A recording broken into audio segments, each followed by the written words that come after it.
Hi, welcome to videos kitchen. இன்றைக்கி நம்ம என்ன பார்க்க போகிறோம்னா உடம்புக்கு ரொம்ப ரொம்ப ஹெல்த்தியாக உள்ள ராகி சேமியா எப்படி பண்ணுறதுன்னு பார்த்துடலாமா?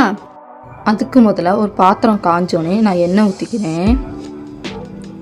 இப்போது ஒரு ஸ்பூன் கடுகு, ஒரு ஸ்பூன் உளுந்து போட்டுக்கிறேன்.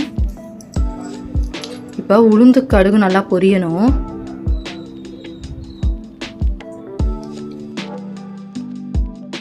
இப்போது 2 ஸ்பூன் கடலைப்பருப்பு போட்டுக்கிறேன். கடலைப்பருப்பும் உளுந்தும் நல்லா பொன்னிறமாக வர வரைக்கும் நல்லா வறுத்துக்கணும்.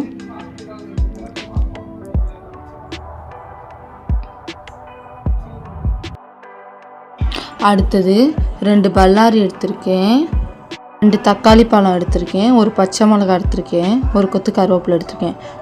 வெங்காயம், பச்சை மிளகா, கருவேப்பிலையும் போட்டுக்கலாம். இப்போ வெங்காயம் பொன்னிறமாக வர வரைக்கும் வதக்கிக்கோங்க. அதோட தேவையான அளவு உப்பு போட்டு நல்லா வதக்கிக்கோங்க. உப்பு போட்டுக்கிட்டிங்கன்னா வெங்காயம் கொஞ்சம் சீக்கிரம் வதங்கும். இப்போ நல்லா வெங்காயம் பொன்னிறமாக வர வரைக்கும் வதக்கிக்கோங்க.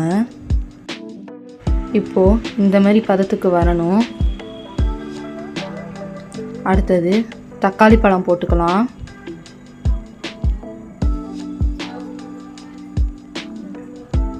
தக்காளி வெங்காயத்தையும் நல்லா வதக்கி விட்டுக்கோங்க. அடுத்தது நான் சேமியாவை தனியாக ஒரு பாத்திரத்தில் உப்பு போட்டு அலசி இட்லி பாத்திரத்தில் 15 நிமிஷம் வேக வச்சுருக்கேன். இப்போது அதை வதக்கி வச்ச வெங்காய தக்காளியோடு போட்டுடலாம். இப்போ வெங்காய தக்காளியும் சேமியாவும் நல்லா மிக்ஸ் பண்ணி விட்டுக்கோங்க. நல்லா கிளறி விட்டுக்கோங்க.